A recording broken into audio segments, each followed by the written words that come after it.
Lorong ke-4. Aku kembali ke asrama lama Pondok Elong-Long-Long karena Arif Toman yang hilang 10 tahun lalu. Selembar kertas tanpa alamat tiba di mejaku. Jangan cari lorong ke-4, itu bukan jalan keluar.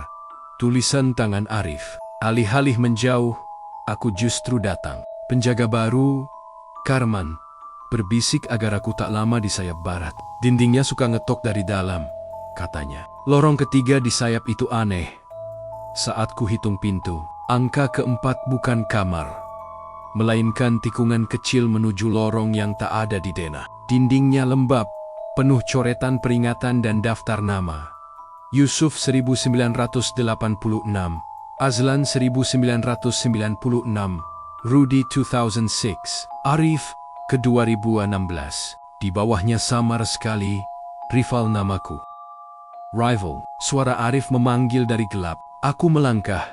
Karman tertinggal di belakang. Dari udara tumbuh gagang seperti jari yang memanjang lalu kusen.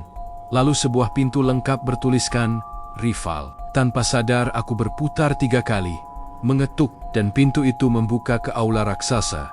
Berisi ratusan pintu lain, masing-masing bernama manusia. Arif berdiri di mimbar rendah. Separuh wajahnya terang. Setiap 10 tahun lorong menagih satu penjaga, katanya. Menunjuk urutan tahun di dinding. Sejak 2016 aku menahan, besok giliranku habis. Kalau tak ada pengganti, lorong memilih sendiri siapapun yang namanya paling keras bergema. Ia menatapku. Kau datang membawa pintumu. Kenapa aku? Karena kau tak berhenti menyebut namaku di kepala. Di catatan, gema namamu menjadi peta. Pintu hanya mengikutinya. Pilihan yang ditawarkan kejam. Aku menggantikan Arif menjadi pintu selama 10 tahun. Arif pulang sebagai manusia. Jika ku tolak, lorong bisa mengambil Karman atau anak acak yang lewat. Mengingat ibunya Arif dan cara temanku menahan napas terlalu lama, aku mengangguk. Baik, di mimbar, ku sebut namaku 3 kali. Aula menghela napas. Telapak kakiku menancap. Engselen tahapa memasang diri di tulang. Aku mengetuk udara. Kusen tumbuh dari dingin. Arif kembali utuh sebagai manusia, lalu pergi bersama Karman. Berjanji akan kembali, menjadi pintu ternyata bukan kosong, melainkan kerja, menahan panggilan nama-nama yang mengetuk, membiarkan gema padam. Kadang terasa Yusuf berbisik ayat. Azlan tersenyum diingat pengajian alumni. Rudy gemetar saat petir. Waktu di aula bergerak seperti pasang surut. Beberapa tahun kemudian, Arif kembali bersama seorang perempuan bernama Rara. Ia berdiri di hadapanku. Rival, panggilnya 3 kali. Aku tak menjawab.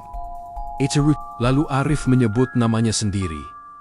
Arif, 3 kali. Lorong seperti memberi izin tipis. Telapak Arif menempel pada permukaanku. Lorong bukan hanya menagih, katanya. Ia memelihara cerita yang belum selesai. Kalau ada yang membacakannya, cerita itu bisa pulang. Tekanannya berubah dari ketukan menjadi narasi.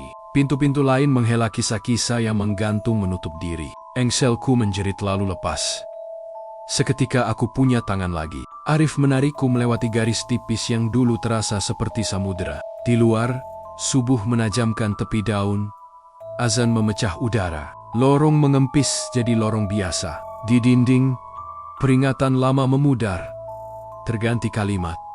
Jangan mencari pintu. Pintu mencari kau. Kami menata normal. Aku menulis kisah ini. Rara menggedit. Karman mengabari sayap barat akan dipugar jadi perpustakaan. Kalau semua orang membacanya, kata Arif, lorong punya peta. Kami sepakat. Tulis untuk yang perlu saja. Malamnya, di kos, kutatap naskah lorong keempat. Kutambah peringatan. Kalau kau membaca namamu di cerita ini, berhentilah. Tanpa sadar, ku gedor tembok 3 kali dengan paku kecil tok tok tok. Dari suatu tempat, sesuatu menjawab teng. Aku mendadak ingat satu kalimat yang tergurat di dinding saat kami keluar. Kalau kau merasa lega, hati-hati. Pintu menyukai cerita bahagia. Dini hari, pesan Karman masuk. Para tukang melihat goresan di dinding perpustakaan baru bukan cat. Ada namaku, Rival 2026. Di bawahnya tertulis tanggal ke-2036. Itulah plot twist yang tak mau mengalah.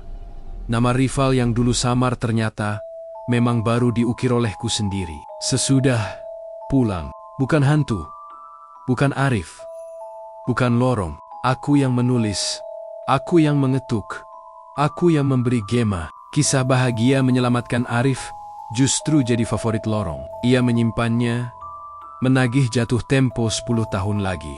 Aku menutup laptop, mematikan lampu, mencoba tidur sambil menghitung gelembung seperti nasihat Arif. Dari perbatasan mimpi, mengetuk suara yang sopan. TOK. Talk. Aku tidak menjawab. Untuk malam itu, untuk cerita ini, tapi bila kau yang membaca tanpa sadar menyebut namamu sendiri 3 kali, jangan kaget bila udara menumbuhkan gagang. Sebab di dunia ini, ada lorong yang tak tahan dihitung, ada pintu yang tak sabar ditutup, dan ada nama-nama kita yang terlalu ingin menjadi kisah.